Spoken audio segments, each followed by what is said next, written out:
ইতিমধ্যে একদিন মাত্র ছিল রাতে, পরের দিনে সকালে উঠি মেয়ে নাকি 1,35,000 টাকা স্বর্ণর জিনিস নিয়ে ভাগছে।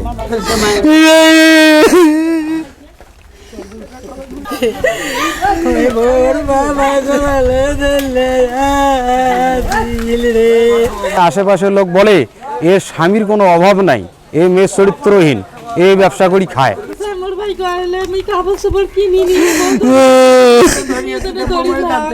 আমার টাকা নিয়ে গেছে মনে করো 1,35,000, শূন্য নিয়ে গেছে 1.5 ভরি। আর আমি ওর কাছে চাবিটা যে নামির বাজারে কেমন গাড়িতে ওঠে, সে এখন ও আমাকে চাবিটা আমাকে ডাকে দিল। আমি নিলাম চাবিটা, আমার চাবিটা কই, পরে আমাকে চাবি নিয়ে দাও। চাবিটা নিয়ে আসি দেখি সুকেশের চাবি খোলা, সুকেশ খোলা। আমি ওই সময় অজ্ঞান পড়ে গেছি, পড়ি এখন ফোন দেওয়া দেখি ফোন বন্ধ। এটা পুরো চক্রান্ত, এটা এই ব্যবসা করি খায়। এর মধ্যে আমার ভাই পরের দিনে ডাটা কালেকশন করে গেল বর্ণাই সহ। ও তো মেয়ের বাড়ি ওই যে ভোটার আইডি কার্ডে এই তদন্ত গেছে, সাপটি বাড়ি কোথায় বাড়ি, এই তদন্ত ওই ভোটার আইডি কার্ড দিয়ে বাইর করছে। বাইর করার পরে ওই এলাকায় ঢুকছে। আশেপাশের লোক বলে এর স্বামীর কোনো অভাব নাই, এই মেয়ে চরিত্রহীন, এই ব্যবসা করি খায়। এর সুস্থ বিশেষ চাই যারা এই বিয়ে করে আনছে আমাদের এলাকার এক ভাই, কিভাবে পটায় নিয়ে যায় নালমুনির হাট না সাপটি বাড়ির এক মেঘ দিয়ে বিয়ে দিল। সে বিয়ে করছে, ভালো কথা, সংসার করি খাক। ইতিমধ্যে একদিন মাত্র ছিল রাতে, পরের দিনে সকালে উঠি মেয়ে নাকি 1,35,000 টাকা স্বর্ণর জিনিস নিয়ে ভাগছে। এটা কি দেশের কোনো আইন হইল? কি হিসাবে আসলো? প্রতারণা, মানে আমাদের টাকা পয়সা হাতে নিয়ে যাওয়া, এটা কোনো কথা হইলো? আমরা এটার দৃষ্টান্তমূলক শাস্তি চাই।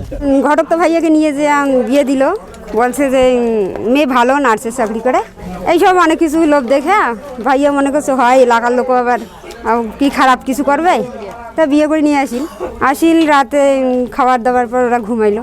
সকালবেলা মেয়েটা বলে যে আমরা চলে যাবো। তো কেন চলে যাবেন? যে আমার বাবা অসুস্থ, আমার বাচ্চা অসুস্থ, আবার ঘরে পানি ঢুকতেছে, ঘরের জিনিস নষ্ট হয়ে যাচ্ছে। তা ভাইয়া কাছে ক্ষতি যদি হয়তো যাও, তখন ভাইয়ের সাথে গেল। যাওয়ার পর অর্ধেক রাস্তায় ভাইয়া ফিরে দিছে। ভাইয়া কয় যে আপনি যান, আমরা আসতেছি আর কি। ভাইয়া যখন বাড়িতে ফিরিয়েছিল, আমরা তো বললাম কী ব্যাপার, আপনি ফিরে আসলেন কেন? কী ও আসতেছে, বাড়ির কাজ শেষ করে দেখিয়ে চলে আসবে। RICL TMX, যুগের পর যুগ স্থাপনা থাকে মজবুত। তারপর আমাদের সন্দেহলিটা কেমন করতাম, সকালবেলা উঠি বউ চলে যায়, আবার আপনার সাথে নিয়ে যায়।